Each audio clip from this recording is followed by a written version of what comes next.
What's up, Dub Nation? Live again to do the what side am I pointing to? To do the Warriors media recap and the Love Your Dubs Summit sneak peek. We are going to talk about some of the interviews that happened today. So let me get everything ready to go because I can't stay on too late. It's already pretty late, but I had a very, very busy day, fun day, and yet incomplete day. Still working on stuff. Met up with Mr. Fab, in fact. So that was cool. And hopefully we'll get him as a speaker. Let's pull up a screen. Here is a screen. The vault is what we're here for. A lot of really awesome content. Let me text Dean. I just saw something we need to fix, which is need you to reorder the lessons, let's call it, because they think of it as a course, but that's just the software platform we're on.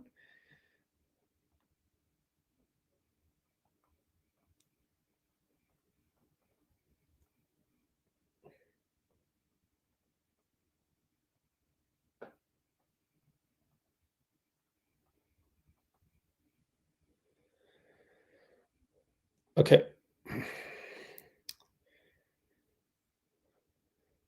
Need to talk about Media Day, and gotta pull out my other computer and start processing some of the interviews there.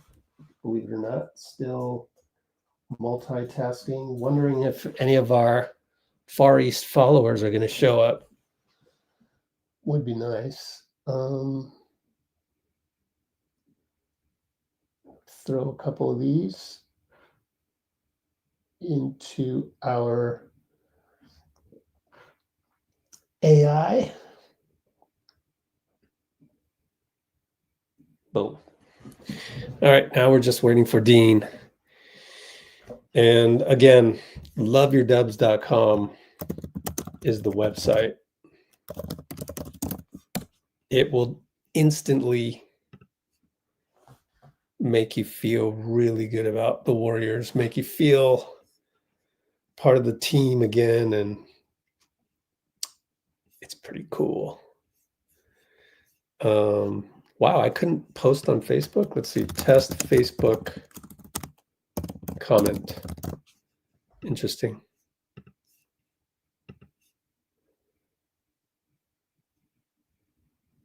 It's hanging forever.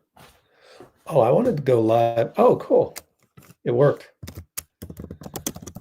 Loveyourdubs.com. And we should go live on Instagram, TikTok, all of the above. Let's see if we can do it. I was told to go live on Substack. I want to try that, actually. That would be fun. Substack. I still need to download the app. Should I download it on my Android? Let's see. How much memory I got left? Connections. Display. Accounts backup. Storage. 103 gigs available. What? I've used 400 gigs. That's crazy. That is nuts. Gonna have to delete some of this. I can't put it on that phone. That's too much. Substack gonna have to go on the old iPhone 10. General iPhone storage. 50 of 64 gigs used. Oh, man. That sucks.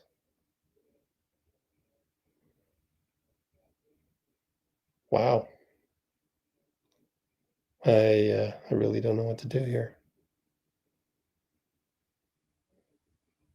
Um,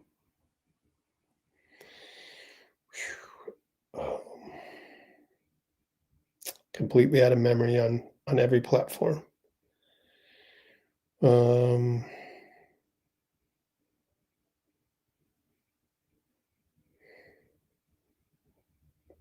I can delete Gmail and reload it, right? No, I can't. What's going on? I can't delete that? Okay, Gmail and Google Drive and Maps.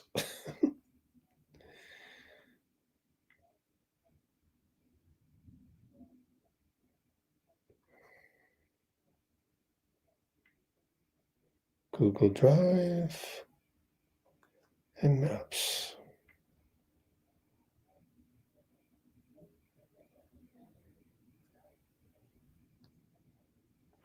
Substack, huh? Anybody ever go live on Substack? Let me know. Ooh, Facebook now posted that 2 times. Yeah, if you keep going down the list, wow, there's just a lot of very good presentations, such as Glenn Robinson III. He's such a nice guy. Dog, right? Yeah, it gives you that extra boost. So that's why he has so much respect from those guys. And as far as Coach Kerr, Steve, amazing human being. He reminds me a lot of Coach Popovich. Obviously, being in the Spurs system, they take things and a lot of people learn things from Coach Popovich. But one thing that I always really liked about Steve Kerr was he would talk about a current event before almost every practice, and it would just keep us in the mindset. And he would say it: "We have the best jobs in the world. We play basketball for a living, and we get to entertain for a living every day, no matter where we are." So he would always put in perspective, like, yeah, that's good stuff.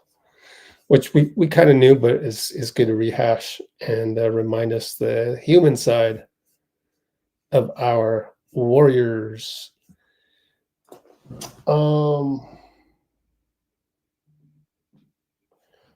Right now, I am going to go through some of today's videos from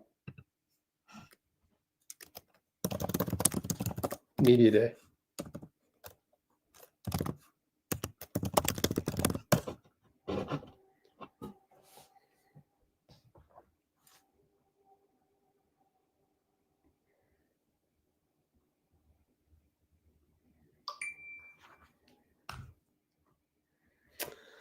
The first thing is, by the way, my back screen is Draymond Green.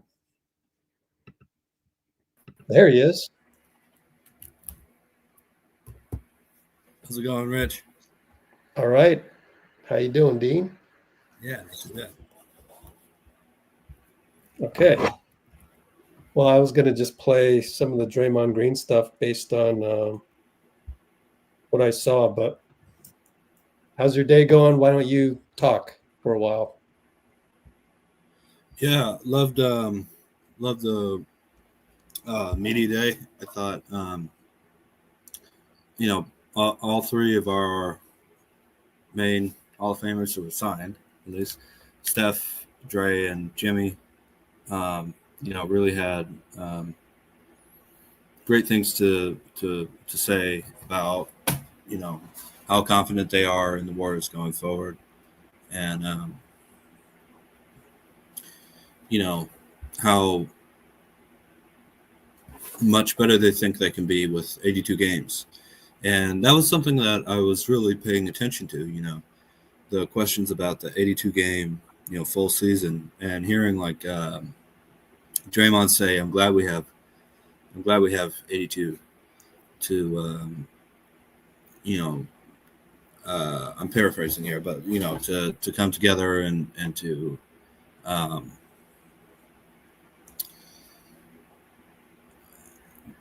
recreate the end of last season without having to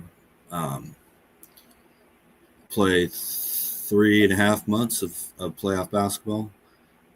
Just trying to get to the conference finals when, you would expect that 3.5 months of basketball, playoff basketball is, what's necessary to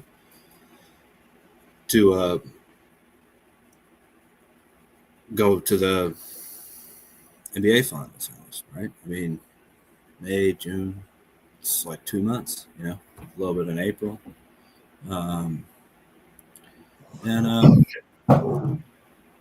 Steph seemed very confident. I love the answers about Kuminga. I like the press asking some pointed questions and how well the Warriors responded to that.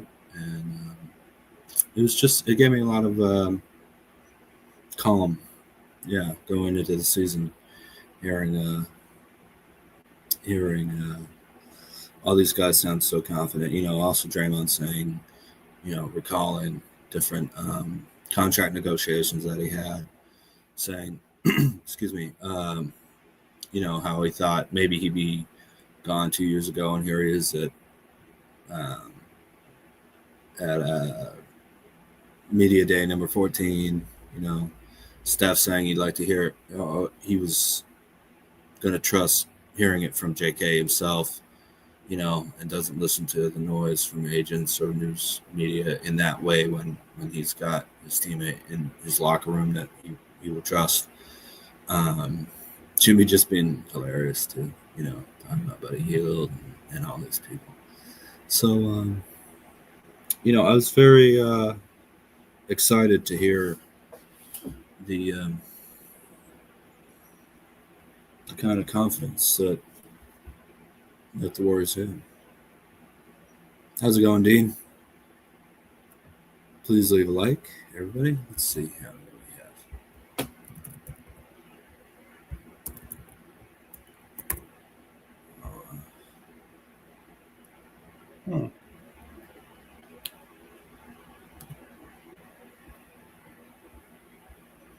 11 people watching. All right, cool.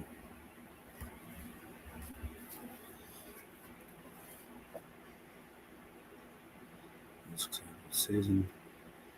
Yeah, I think we're all excited for the season, man. Oh, cool, man. Yeah. Have you checked out the Love You Dub Summit yet, Dean? Again? Hope you give it a chance, man. It's free, guys. Just go there, put in your email. No brainer. Yeah, absolutely. Just heard of it today. Oh, good. All right. Cool. I mean, loveyoudubs.com. LOVEYOURDUBS.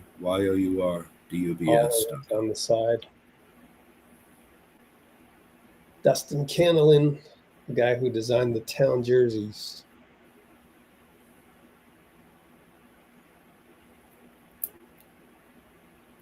All right, I'm going to try to go live on Substack. This is a weird one. Oh, nice. Never thought I'd do that. Okay. We're everywhere.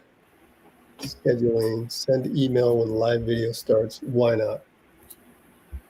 Verify your number. Oh, shit. I don't know which number I used. Send code. Keep talking, Dean. You got to come up with some stuff while I'm working. 4947. I got you. Yeah.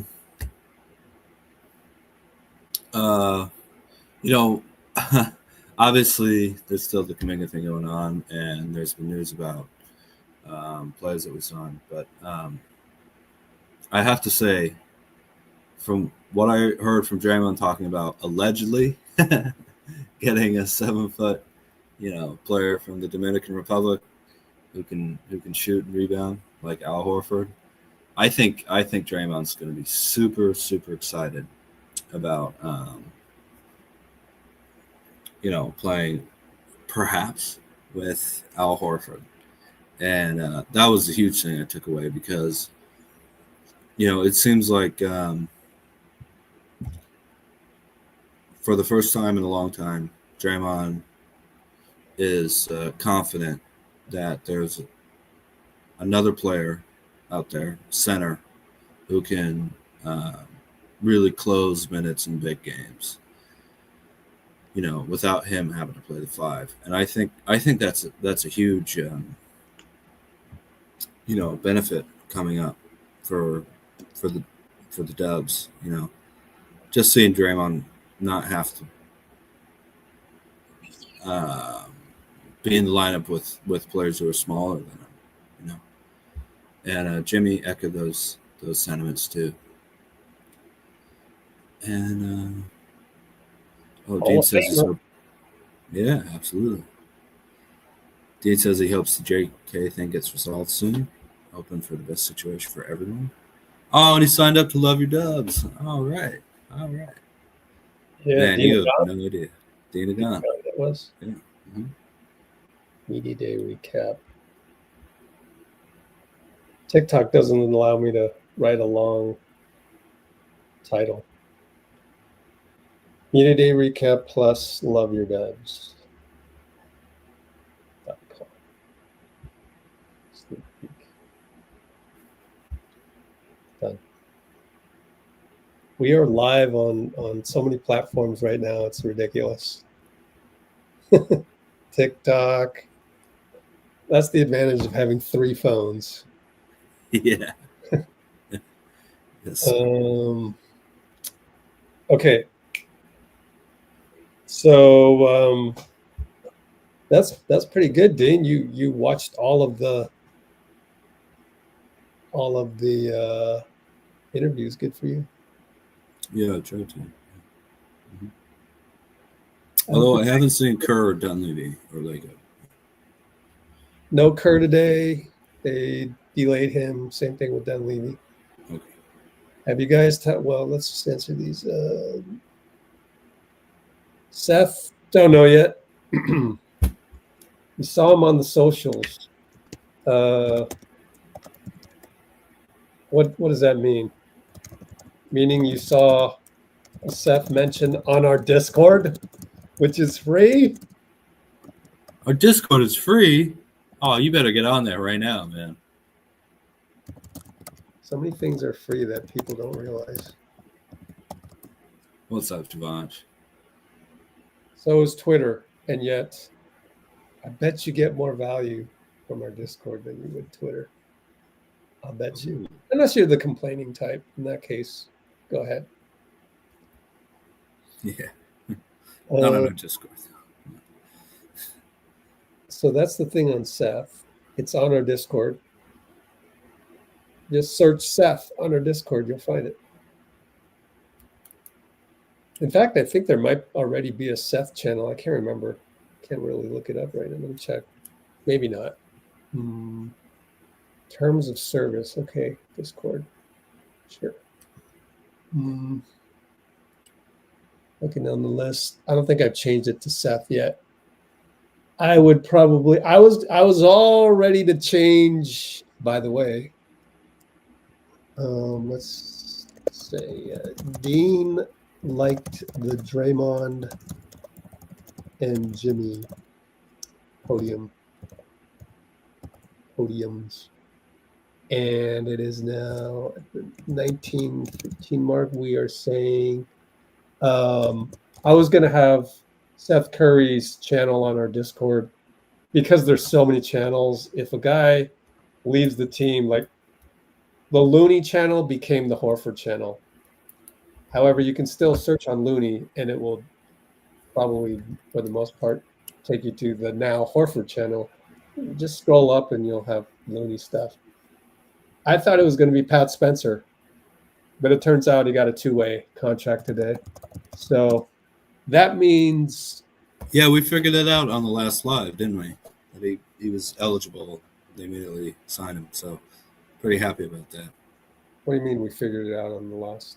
Oh, don't you remember asking if he has two-way eligibility, and we found Oh. out he only has 2 years of experience, so he can be signed. Yeah. I'm still surprised it was him, but I think right now Pat is more playable than Taron Armstrong. So Taron Armstrong, we have your rights for G League, so that's how it goes.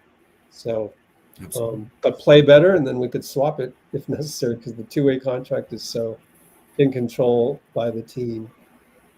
Pat Spencer got a two-way, so it's him, Jackson Rowe, and Alex Tuhey, who also got a two-way today. Thank you, Dean Agon. I'm gonna contact Dean Agon for some feedback, some of that stuff. Love your dubs. Good to have finally some of our own people sign up for that. Maybe even Siobhan. Siobhan, do I have your email? Do I have your email? Well, actually, I do, of course, because you signed. Oh, no, maybe you didn't sign up for loveyourdubs.com. I think he said he registered yesterday. I don't recall. I think so. Sangin's dad re-signed with us. Sangin's dad, Al Horford? No, he's talking about Pat Spencer. Oh, okay. Competition. TikTok's great because I think it's the last algorithm that actually still works. If anything, I don't know. TikTok is the best algorithm, I think, out there. I've really never used it, so I can't say. But only what do you mean by that, Rich? Instagram. I actually recognize a couple of the handles that join. But they're joining and then they're popping off. And Substack, nobody. Unless they're counting myself. I don't know. I got one person on Substack. So much for the myth that Substack, but actually it's 10:39 p.m. So Substack is largely United States, I would guess. Our YouTube got a lot of Far East people, so that works in our favor. And Instagram also pretty much 10:39 p.m. All right. What were you saying about the Draymond interview that you liked?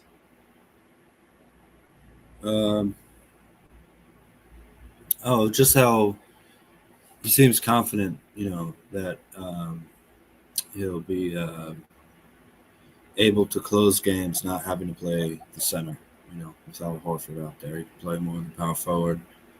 And I do expect him to play small ball center a lot. Did he use the word center so I can search on the transcript? Yeah, there we go. You found it? Oh, cool. The answer to my question was yes. I'm glad I remembered correctly. Ooh, somebody subscribed to Substack. Let's play it. I will not really have the video for you because there's just too many things going on. I'm trying to figure out where's the best screen to show. Let's show a browser. Oh, I had it on a browser. Let's show I don't know, a picture of Draymond. There it is. Here's Draymond. You'll play a little bit less center, maybe more forward. For you, what is the difference on your body between playing center and playing power forward at this stage of your career? When you're at center, you're involved in every single play because you're anchoring the defense. You are the last line of everything, so there is no break. You are at the forefront of everything, and that can be a lot at times. I'm never one that's going to turn the opportunity down, because if you turn the opportunity down, you may be turning the opportunity at minutes down. And I still love to play this game and compete and help my team win. In an ideal world, I would love to play more four. It's my natural position. That's how I became who I've become at that position. But nothing's changed about me at this point. I will always be willing to do whatever the team needs me to do, and whatever shoe that I need to wear, if it fits, I'm gonna wear it. And so, in an ideal world, yeah, I'll play more 4.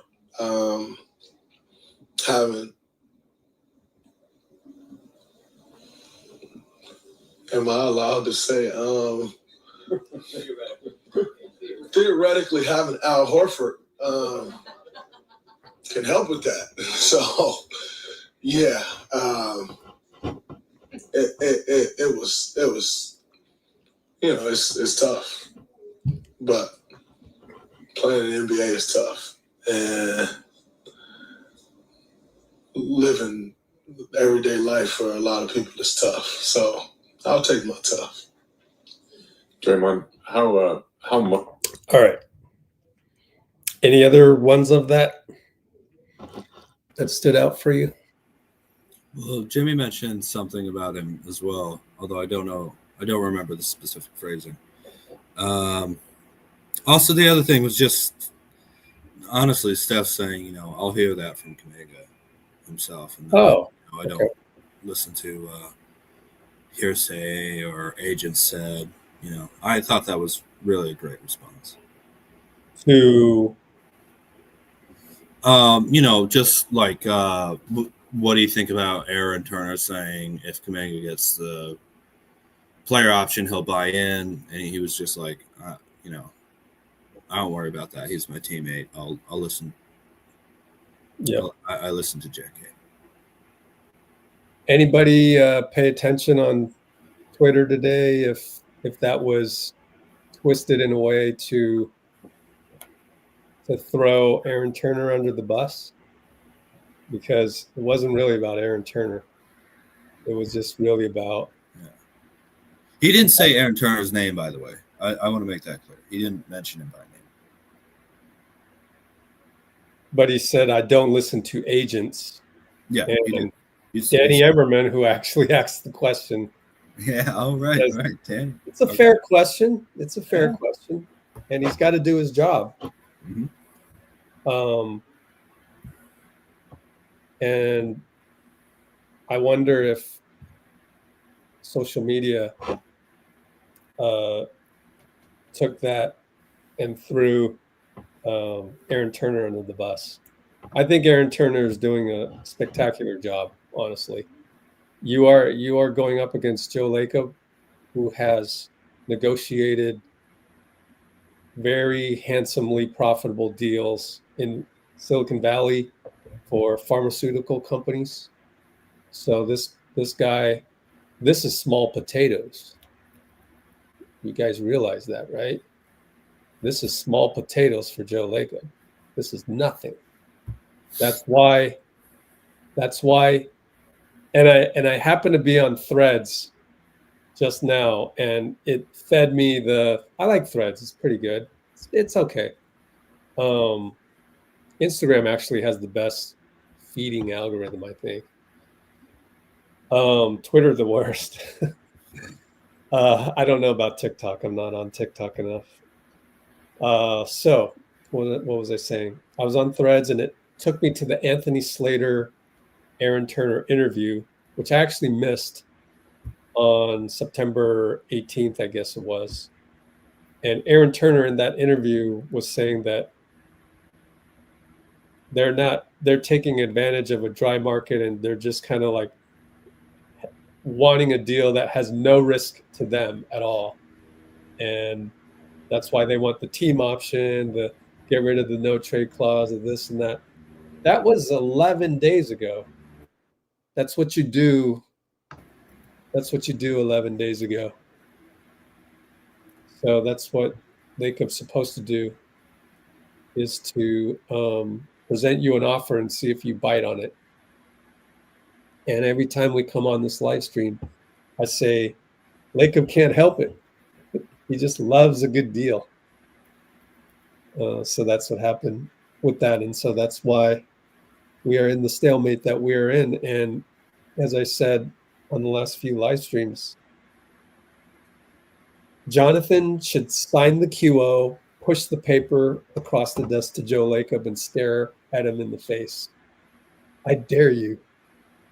I dare you to take my salary, which let me show you what it is. I dare you to do this. Share screen. We want to share my Firefox screen. Let's make sure it's on a good one. There. I dare you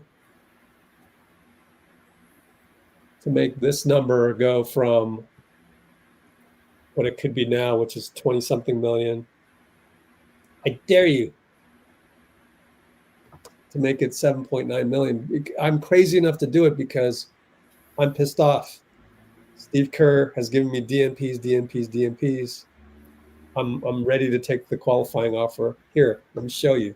Sign, push the paper over to Joe Lacob. What should Joe Lacob do at that point in time?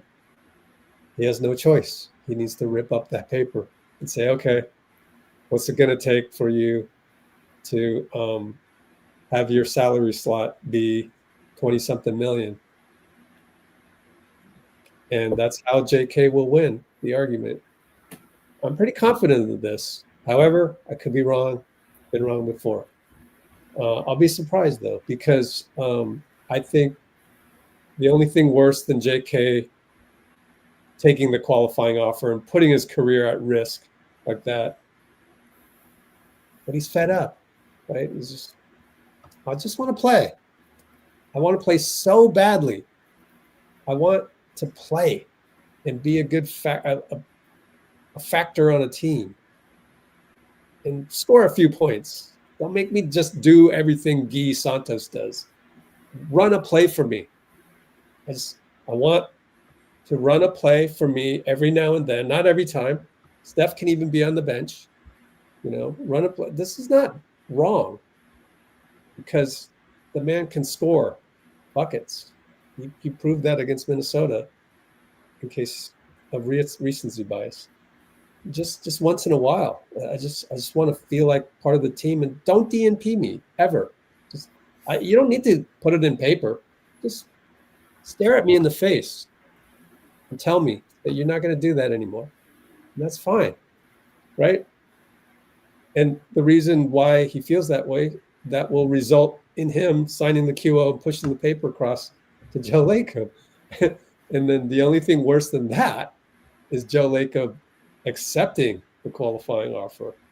There's only one thing worse than signing the qualifying offer, and that's accepting the qualifying offer, because as you see on your screen, that just makes our salary cap sheet worse. It does. It's less improvable. You got to keep that salary slot around 22 or more, 22 million, 20-something million, just in case. That's how I see it.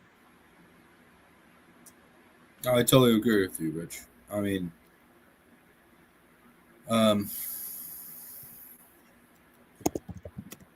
we've talked about this a lot, and we both agree that,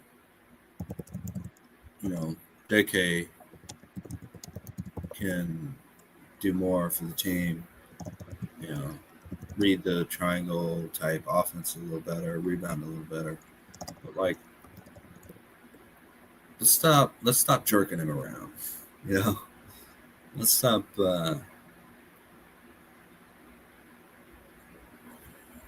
DMPing him when we're doing well, and then something goes wrong and we need him back immediately, like, to keep us afloat. You know, just give the young fellow a chance, man.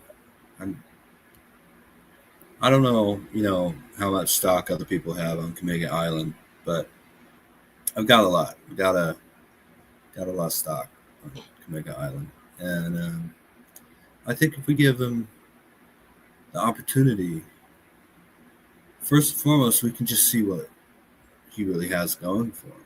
You know, and I know there's a fear there where maybe it's not worth $25 million, but that's a risk I'm willing to take. You know, that he will be worth that, because, again, as we said before, that's not that much money. You know, and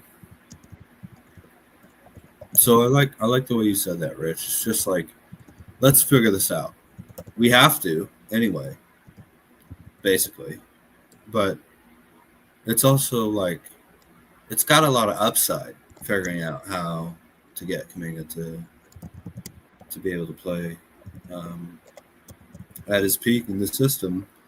And honestly, I'll reiterate this. I think Al Horford's a really big deal, you know, getting that done. Just having a shooting, spacing center like that, you know, who can open up the paint along with Steph, and you know, Kuminga's not a bad spot up shooter, and I think,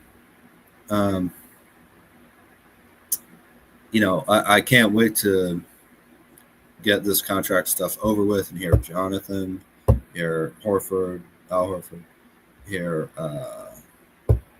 I guess we heard GP2 at Media Day. Love to hear D'Anthony Melton, because I think they're all going to buy into the idea that this can improve and this can get even better than where we were with that great winning streak to end the year last year, and that incredible, you know, 7-game series against really vicious defense of the Rockets, physicality and everything like that, and that great game one that we won, even though Steph played 13 minutes. You know, people are like, oh, well, Steph got hurt and they didn't win a single game. Well, he only played 13 minutes in game one, and we won that decisively. You know, so I just can't wait to hear what our free agents are going to say. You know, soon, because this media day has been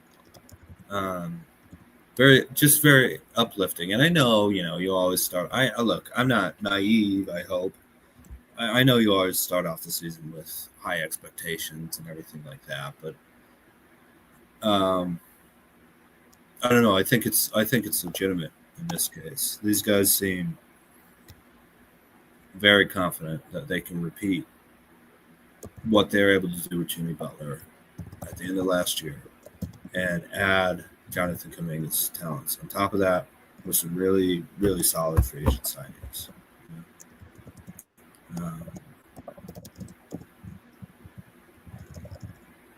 So I guess that's what I felt about media day, at least for the Warriors.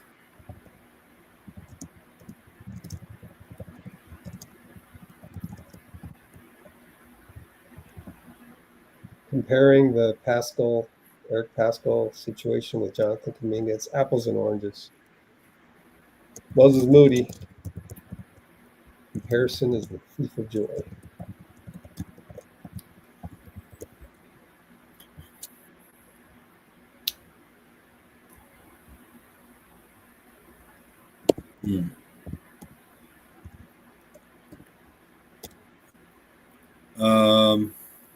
Okay, so QE4EW is saying he got DNPs when we couldn't afford to lose. Well, one of those has to be the Clippers game where he didn't play and we got destroyed in the fourth quarter. You know, he's largely been the guy that we turn to when Steph doesn't have another leading scorer, and played, as Rich has said, ad nauseum.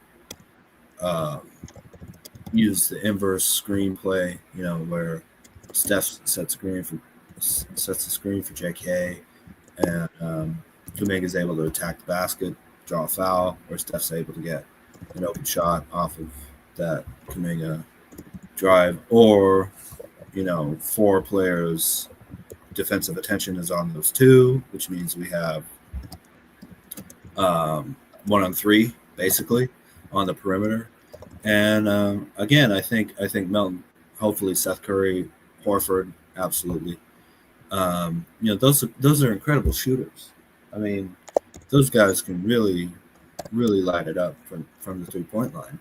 And you're looking at now the options to put other shooters in there, along with like Buddy Hield and BP we know can get a little bit hot. Moody's able to hit some shots. Famously, Moody gets to double digits by the end of the fourth, even if he only has 2 or 4. Into the third quarter, he always seems to get there. So, I think I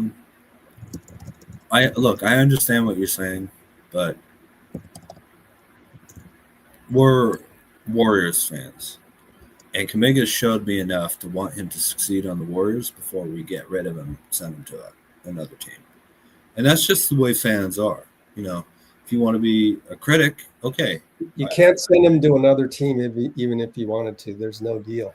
So that's true. That's true too. You have to do it. So yeah, like all this talk of like, oh well, but he can't do that. He can't do that.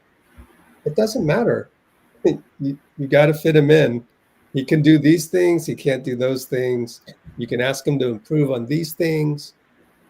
Again, we say this every live stream, so I encourage you guys to come back rather than the, bounce around Twitter way. Yeah. We're really the opposite of Twitter here. And one of these days, whether it's 20 years from now or 75 years from now, I don't give a shit, but we're going to flip it. Okay? Because the Twitter way is the wrong take every single time. You just throw everybody under the bus every single time. Now, right now, it sounds like we're throwing the coaching staff or what have you, or anything not pro JK under the bus. That's not true, actually. We're very balanced, and everyone's to blame and no one's to blame. Everybody has a little bit of responsibility. Steve can evolve. Steph Curry can evolve a little bit. Steph Curry can call a team meeting when JK gets signed. Say, hey, look, we got to figure this out. Like JK being hurt by the DNPs, don't crucify him for that. Why? He loves the game so much, he wants to play. Oh, but you need to do this and that. Look, he's doing as much as he can. He can do a lot of things good. And so, like, it's just like any other basketball team. It's just like, honestly, like, I'm not really that worried about this. Everybody else is, but, like, you know how many basketball teams I've been on? Literally drama left and right. I've had guys leave me after we won a championship. Guess what that's like? That's the KD thing. Was I mad by that? No. Was I coming up with narratives as to why? No. There's no need. It just happens. Guys want to play with their friends and even leave a team that's won championship. That's okay. It's called loving the game of basketball in your own way. I think that's lost here. Like, you guys want to just kill all these other guys.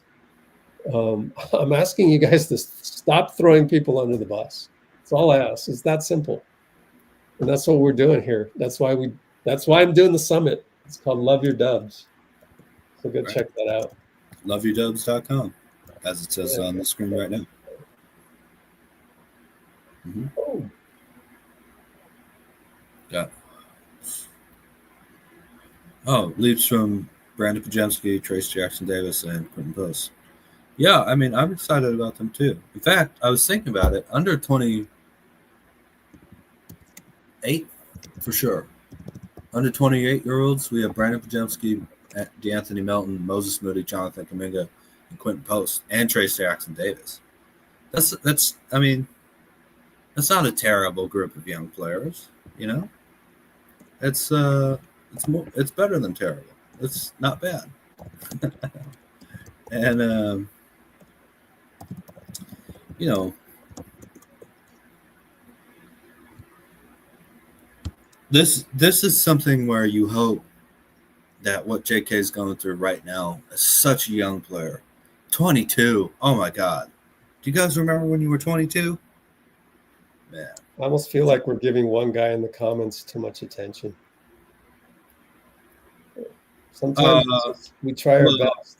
So no, I'm not really responding to anybody in particular. Just thinking about Jonathan Kuminga. But of course, you know, the negativity is coming from the outside. It's not coming from the team at all. I don't hear anything negative from the Warriors themselves, and I think that our Hall of Famers are bought in. You know, I know Al Horford's not taking any crap from anybody, too. By the way, Al Horford, he's not taking that. You know, so if he's bought in and has been this patient, you know, I think that's an excellent sign. You know, I think that's an excellent sign that it's not just about the money or anything like that. Obviously, Al Horford wants to keep playing, but he didn't have any other team coming off the Celtics who've been incredible. You know, he played for the Thunder, by the way. You don't think he could have gone to the Thunder, or you know, I don't know, another great young team like that, the Nuggets or whoever. And yet he wanted to come play for Steve Kerr and Steph Curry and Jimmy Butler and Draymond Green. And I think he's bought into making this team work. You know, just seems like the competitor that he is. Hey, shout out Basketball Intelligence on Substack joined. It's pretty neat. Oh, Hey, it worked. Substack Live. Worked. yeah, let's go. I We like got Basketball QPXY. Intelligence. Ah, it's the best name. QPXY is like the only guy in the comments that has said like 2 times that he's rooting for the team. Oh, Siobhan and Dean are doing all right. Yeah. Let me But- put it this way. QPXY, a non-regular, let's put it that way, has Well, he's going over and above, man. I like that. let's listen to Steph here. To go back to the idea of separating basketball and business, that At the risk of, oh well, we'll do it. is like something that's pretty relevant to Jonathan right now. You know, when his agent comes out and says, you know, if we get the contract we want, we'll be committed to doing everything we can to win a championship. What is your reaction to something like that and the idea of like conditional commitment? I only listen to my teammate. I don't listen to agents or anybody who's speaking on behalf. Like, I hear that from JK. What have you heard from JK?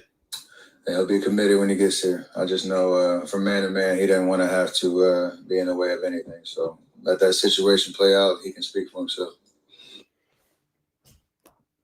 A lot of people cut out that last paragraph, you know, only having the first paragraph makes it look like he's adversarial towards Aaron Turner. Aaron Turner is just doing his job, just like Lacob. Like, I mean, you know, the way Lacob's acting. Why don't people talk about that? Like, we'll talk about how Aaron Turner's acting like this. What about Lacob? Team option. Like, does that really make a difference? Me and Dean don't think so. And I definitely think it's a negotiation tactic that Lacob just can't help himself. He just has to be the best financial negotiator in the world. There's an ego to him on that, right? Like he gets to win or lose the deal.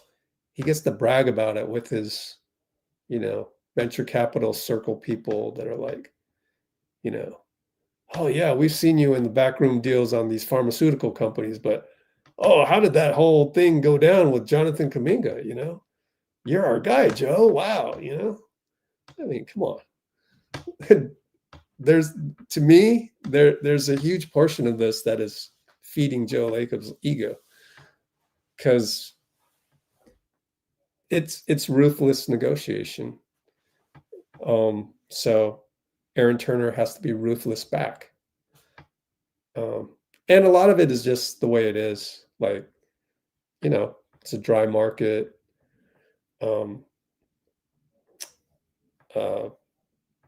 You know, it's hard to do a sign-in trade. There's just not a whole lot of options. So then you're stuck in a steam room with Aaron Turner and Lacob, and there's not a lot of doors out of there. So it's really not that big of a deal to me, and certainly nothing to be upset about or to be mad at JK about or to be mad at Joe Lacob about. I hope everybody gets to a point where they can kind of like giggle at some of the things that happen in life. And that's what I'm doing here. I'm just kind of giggling because I go, man, there goes Lacob doing Lacob things just like he did with Andre Iguodala. You know, come on, man. Like when Andre was looking for that extension, Lacob was trying to get him on as cheap as possible. So what did Andre have to do? He had to go to Sacramento to get that $16 million deal just to come back to Lacob to go, all right, okay, Andre, I see you. I see your 60 million. Call. Okay, I'll stay here. You know, I mean, half of that is, you know, Andre doesn't really want to go play for the Sacramento Kings, right? But he needed to go and take it down a path where if Lacob backs off, and Vivek also as a businessman has to try, you know, here's a chance to get Andre Iguodala and all of that. So I don't really see any difference between that and this one. That one kind of dragged out a little bit. And, you know, do you guys remember that? Like, I'm sitting here going, Sacramento Kings? Okay. But I guess you have to go do it just to, you know, do your, it's called due diligence in Silicon Valley venture capital terms. It's called due diligence. And that's what you do on due diligence and being a ruthless negotiator.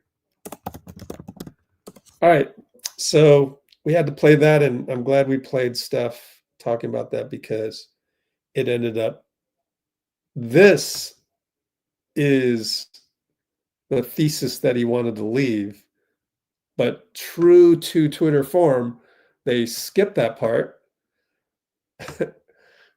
The clips didn't have this part. He'll be committed when he gets here. I just know from man to man, he doesn't want to have to be in the way of anything. So let that situation play out. He can speak for himself. Yeah. So all that matters to Steph, and he's not going to get in the way of negotiations because JK earned the right to negotiate. He earned the right to have hired Aaron Turner to take it this far, to have Aaron Turner represent him in a way that he feels speaks to his feelings about the game of basketball and being on the Warriors. And Steph is ready to collaborate with Jonathan and everybody else once Jonathan arrives in the locker room. That's all he's saying. I'm ready to go. Let's see, what else was there? Let me look at, I have Draymond's transcript. Let's see. Let's see how he ended it. Because I actually didn't get a chance to listen to the whole thing.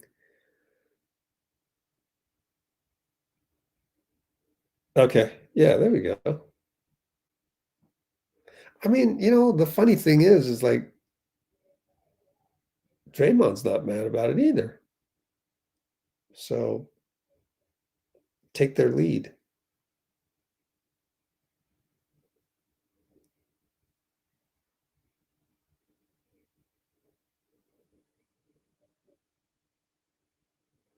Okay.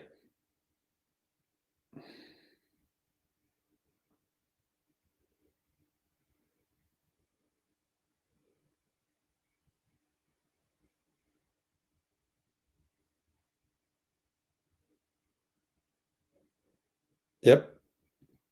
Here's how Draymond ended his podium. We will see this over and over again in this league because ultimately it's a business and you're trying to put your business in the best position to be successful.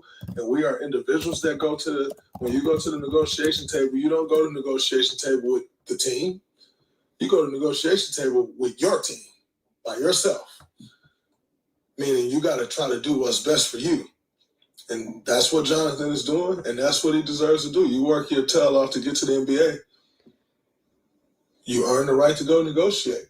If he didn't earn the right to go negotiate, they still wouldn't be negotiating with him. And he wouldn't be negotiating with them. So these things happen. You move on from them. He signed a contract, come out and play great. Everybody will forget and move on. That's the world we live in. So,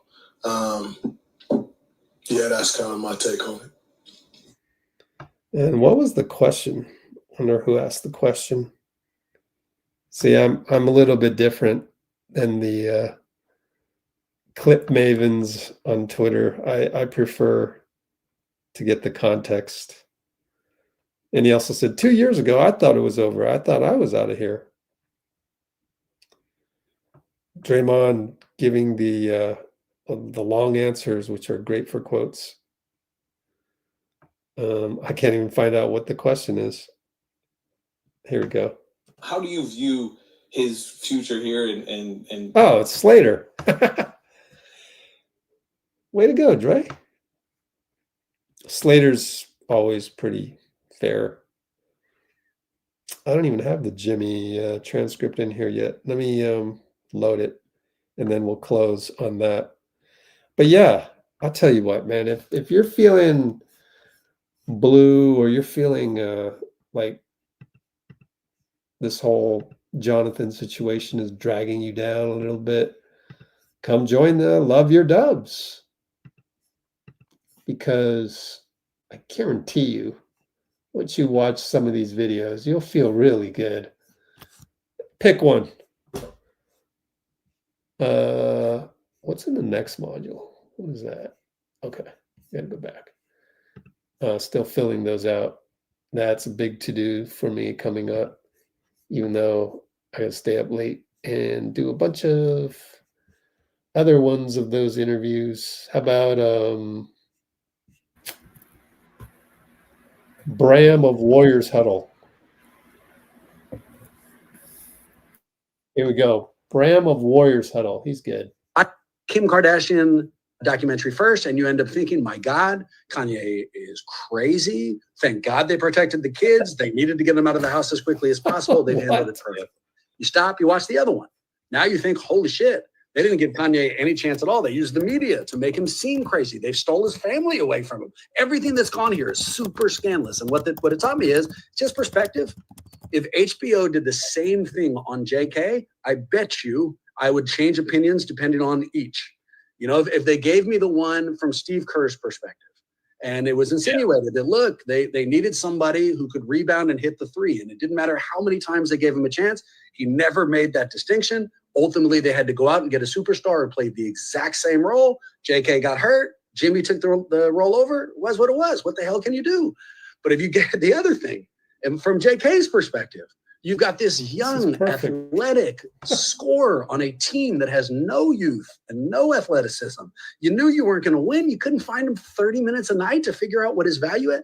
And so to go back to your question, how does the huddle do it? We talk about the stories. We do present all the information that's out there. And a lot of the time, we're lucky enough to have the people who cover the team to get you the info. But then what we do is give, well, what's a different perspective on this? You know, what could be happening? And that's what we've been doing with JK. Where are you on, man? Are you angry at Kuminga? Like where are you going through this? You guys know the answer to that. I gave you the answer to that. Hey, that's pretty cool. I just randomly clicked on anywhere in that interview with Bram of WarriorsHuddle, and sure enough, happened to be JK. Talk about serendipity. That's the thing about the vault. We call this the vault, and it's going to be part of the summit. If you upgrade to the vault, then you get access to all of them right now. If you don't, that's fine. We're going to run the summit, and we'll broadcast these interviews in a particular order. Here, I'll give you another one. I know we didn't talk about Kuminga in this one for sure, and yet it'll make you feel good about the Warriors. Nico of DubNationFr. How random can we go, right? Let's just, how about right here, just randomly. The Warriors players, the DJ, Franco, everybody is doing an amazing job. That's absolutely right. I mean, they've really done a good job with the game production. I used to know the guy who did all the game production at Oracle.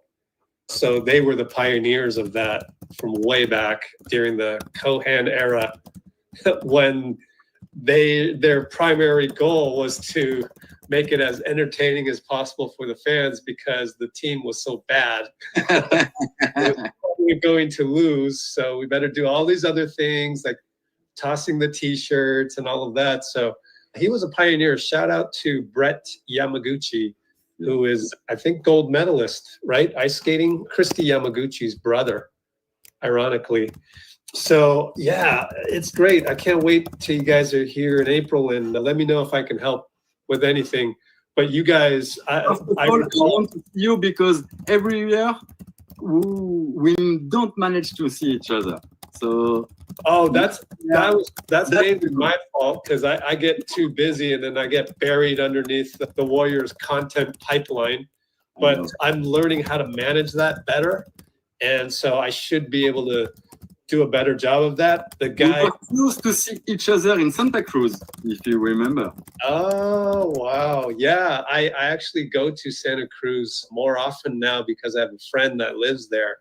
So perhaps it just depends on the Warriors schedule. But I will do my best. Like the guy that got you into Miller and Lux, I talk to him more frequently now. So that's good news for you guys. So hopefully we can get you in there. And I talked to Dance Cam Mom the other day. She's going to jump on a Zoom call pretty soon too. And so she remembered you guys.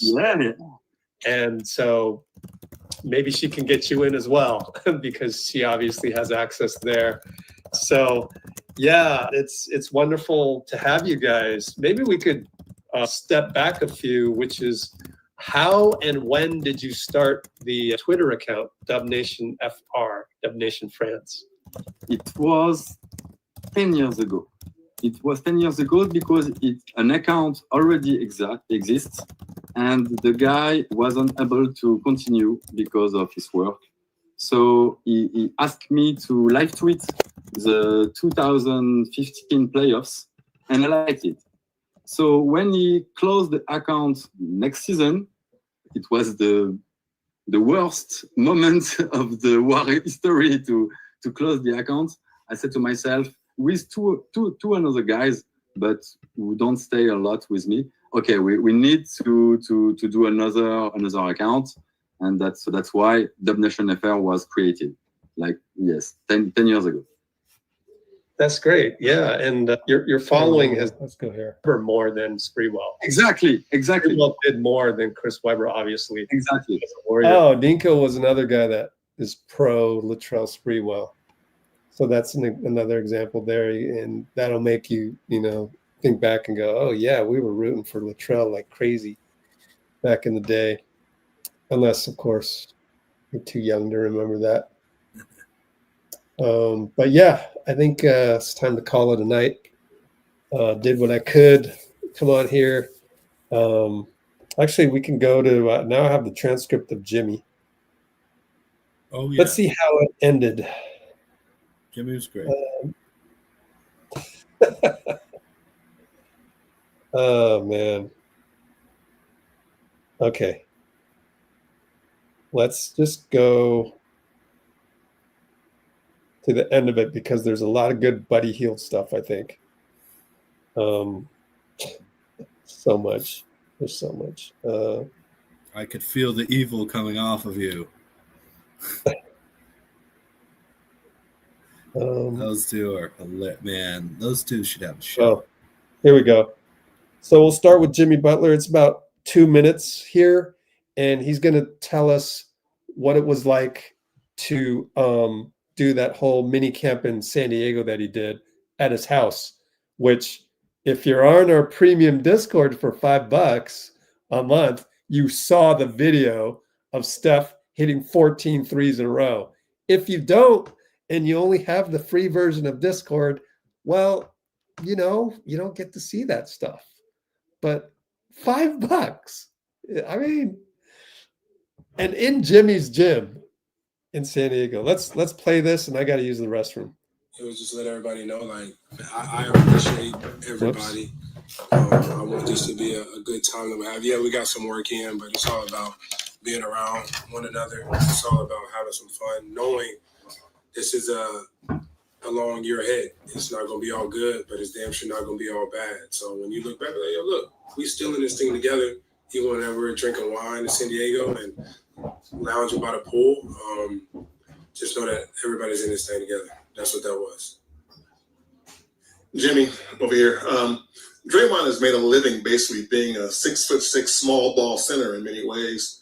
And I'm wondering, as you watch him from as an opponent, now as a teammate, what does that allow him? What allows him to do what he does, especially on the defensive end at that size? His heart, where he comes from, how nothing was ever given to him, and how whatever you need him to do, he can do it.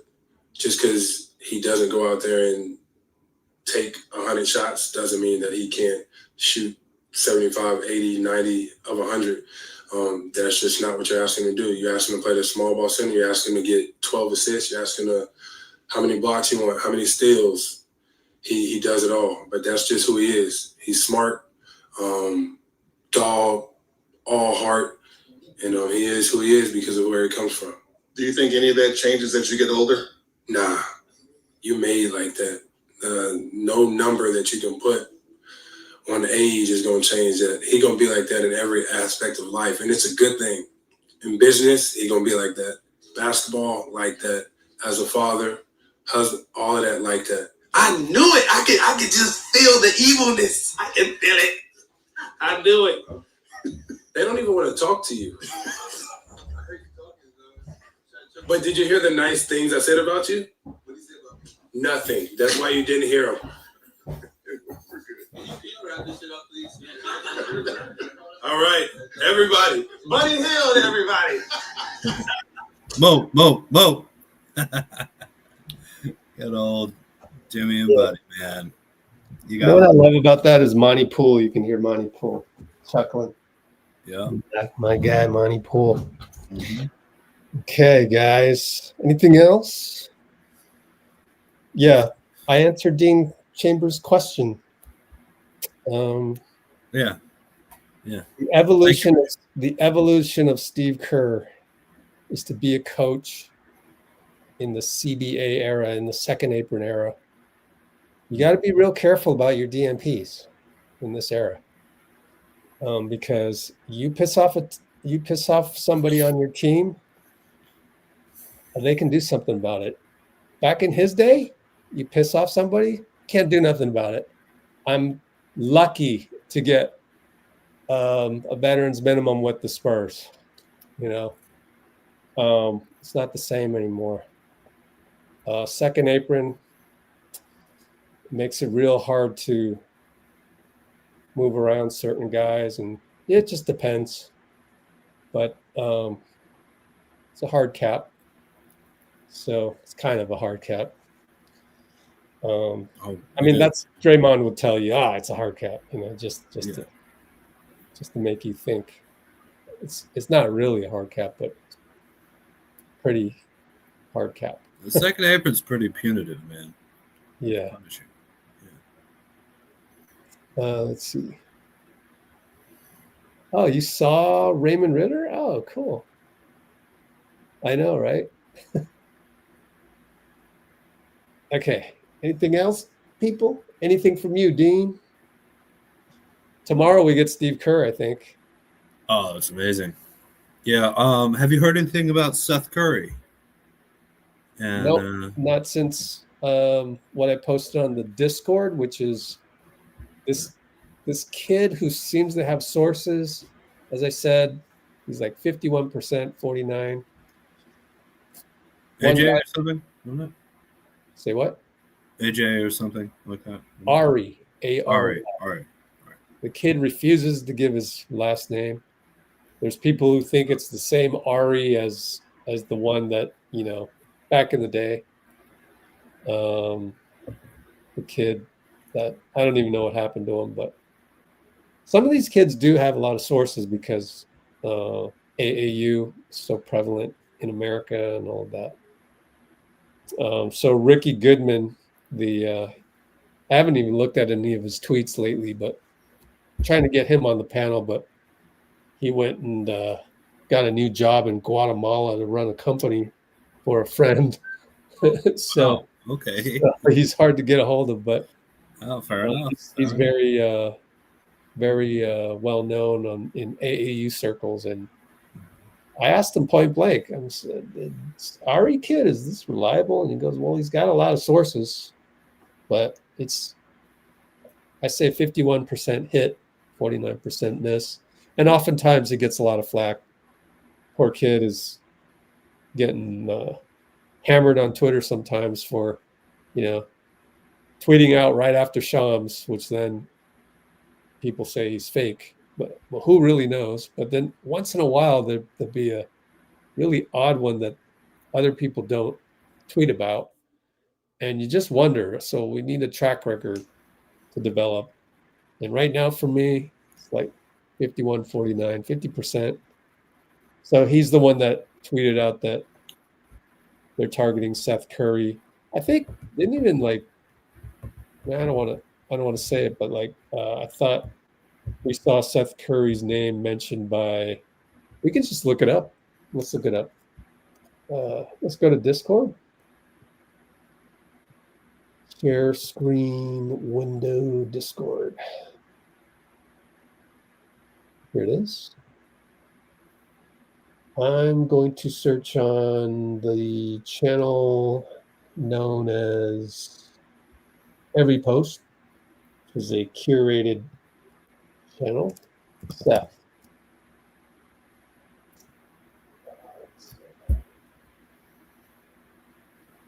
Oh, I didn't hit enter. There we go. I saw that from Brett Siegel, which I thought was. If they can financially sign Seth Curry, I already did the math. They can. I don't agree with this tweet. Brett Siegel, I agree with 99%. And when I disagree with it, it's something like tangential that he said. Well, I wonder, because he says 14th roster spot there. And surely Kuminga is the 14th. Yeah. The 15th is Seth. Probably. Right. And I wonder if he's suggesting that a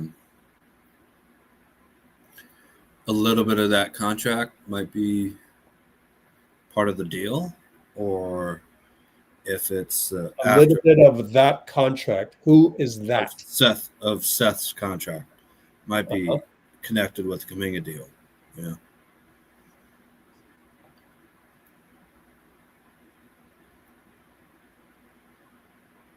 You get what I mean? Nope, because a veteran minimum is fixated at 2.whatever million it was, 2.9. Yeah. So no, I just mean the negotiation with Kuminga might. Oh, to leave the spot open. Yeah. Yeah. That might be it. Mm-hmm. There you go. Exactly. That's what I was trying to say. Thank you. Thank you, Rich. Excuse me. That's what Siegel meant. So that's why. See, it's kind of lost in the tweet because there's limited context in a tweet. Of course. That's why YouTube Lives rule. No, I'm just kidding. Because we talk it out. We can talk it out on live streams. You can't talk it out on Twitter. It's like sometimes these things get complicated. It's like a marriage, right? Can you imagine resolving differences in a marriage going tweet by tweet? It's damn near impossible. Yeah, I can. Or text. It'll end in hatred and divorce and anger. Not that divorce is a bad thing. But no way. That sounds like there's a parallel there. No way. Yeah. So anyways, what Brett Siegel meant. So I take it back, actually. I agree with Brett Siegel because now we figured out what he meant, which is the Kuminga negotiation needs a little bit of wiggle room just in case. And if it goes to a situation where you're giving an extra, because it's the 15th spot. The 15th spot you don't necessarily need to fill. Yeah. So Right. it could be Mhm. that. So that's why Seth Curry is waiting. He did not make the cut before GP2, Melton, and Horford. Let's call it, because really, really, Horford, it was a done deal. Horford was a done deal. Melton and GP2 are basically Warriors. They already know what it's like to be in Golden State. Well, Seth played, but different. Well, okay, but GP2 and Melton were on the team last year, is what I mean. Yeah. So it was far less an attraction kind of effort on the Warriors side to get those guys to sign, I think. And that's why you can go Pat Spence. Actually, Brett Siegel, to his credit, he noticed that GP2 said on the podium his favorite teammate that could be a skater, because GP2 is one of the founders of Skateboard Association. Oh, it's the mustache. It's the mustache. It's got to be. It's Pat Spencer. And Brett Siegel immediately goes, he said his teammate is Pat Spencer. So that probably means Pat Spencer is a teammate, even though Pat hadn't signed yet. And then after that, Pat signs, and then he goes on the podium and he goes, oh, yeah, I signed 10 minutes ago. Yeah. So GP2 leaked the information, actually. Oh, Brett Siegel was the only one to catch it. So good for Brett. Let's go Bruins. SLCC, At baby. the time, I was like, wait, are you sure though? Because you never know. But he was right. What do you mean, Bruins? The SLCC Bruins, Salt Lake Community College, where my mom was a professor, and What? Gary Payton got his start in community Professor college of basketball. what? Art and graphic design and art history, I think, were she did a bunch of things. Yeah. Mark Stein, they still hope to sign Seth Curry. But won't be known until Kuminga specifics. That's all you Yeah, that's what we were expecting. Mark Stein is pretty solid on his stuff. Yeah, he you have to respect. Sorry, huh? He bets 1,000. Yeah, you have to respect the reporters who wait until the details are known, to publish their thoughts, because they get the fine specifics, the fine details correct, and we can learn the mechanisms, right? The reported news and everything, that's cool, but I really like the reporters who give us like the mechanisms of how this is going to work. I think that's very important. Mark Stein is very reliable with that type of stuff. As far as I've seen, for past 10 years or whatever it is. Right. So Wait, who said that? Should look into that. Let's just find the Gary transcript, play that part, and then call it a night. non-white teammate. I don't have For skateboarding? Did you listen to the Gary? Of course. He said Melts and You remember Jimmy. that? He said Melts and Jimmy would be good at skateboarding. I don't remember anything about ethnicity, though. Oh. I guess I didn't notice. It's all Warriors to me, man. We shall see. I am going to look right now, depending on the speed of my computer. You can see Emo Jimmy being a good skateboarder, though, right? Steph's going to be good at anything he wants to be. Draymond will be bad at first, and then he'll get competitive with it. Yeah.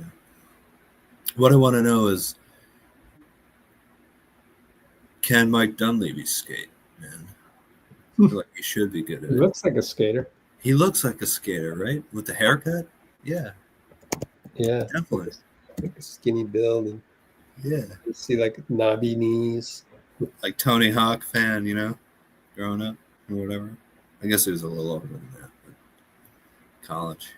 Yeah. Search teammates.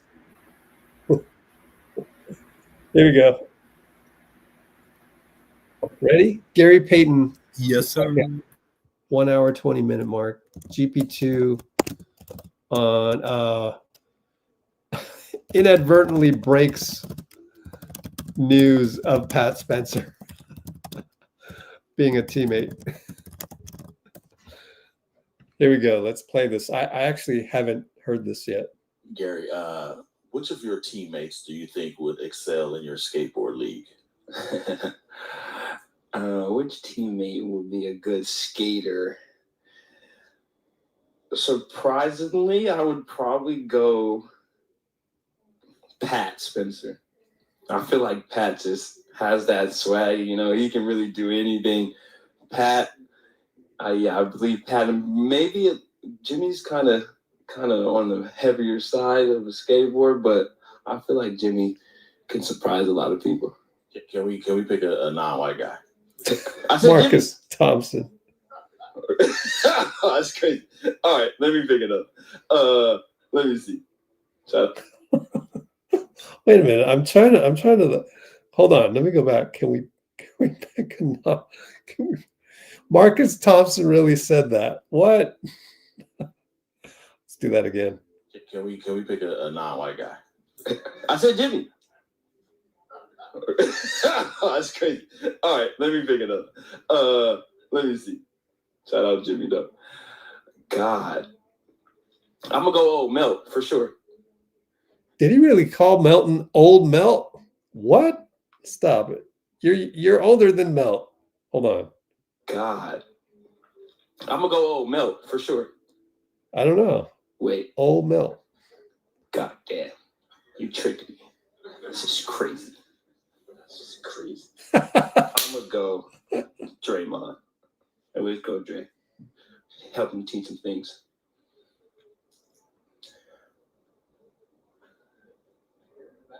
It's crazy. It'd be your own people. Hey, Gary. I'm Francis. I'm new to ABC, new to the Bay Area. Whoa, who's I'm that this? person in the newsroom. When I walk in, I try to lift the energy up. I can sense you're that person. Hey. Is that who you are in the locker room, or is that someone else? Who would that person What was your name again? Francis, like Francis? San Francisco. Hi, Francis. I'm Gary. Absolutely. You know, me and Buddy kind of bring the energy. I'm Gary. You know, start the day off, say good morning, get everybody going. You never know. People go through things. So show them a smile. You might get one back. And, you know, that actually is more contagious than what you think. So, you know, just smile, be a good person, have a good time. Thank you. Thank you. You guys are great. That was kind of funny. GP2. He goes, you tricked me. Wait. You tricked me. He picked Pat Spencer. Then he picked Melton. Both are not on the team. Or, yeah, technically they're not signed. That's hilarious. Oh, Gary. Gary. All right. Call it a night. Pull up the Cholo file. Call it a night. Go do some more work for me, at least. I love to do lives, though. Appreciate you, Shivansh and Deanagon and all of you guys. Brate file. Dean, Chambers. NBACubs.com.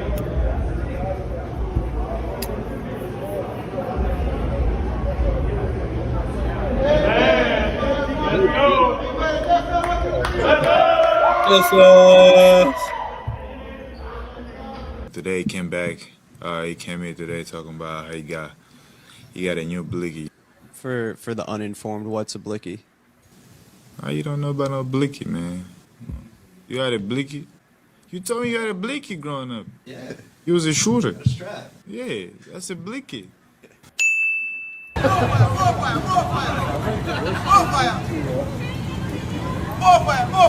fire!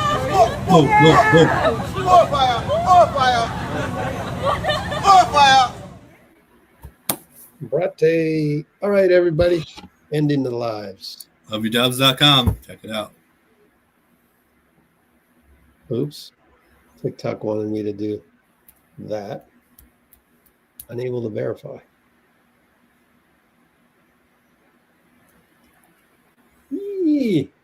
Bye-bye, TikTok. Hey, what are we going? Are we going live tomorrow, Rich? Yeah, why not? Let's do it. Let's do it.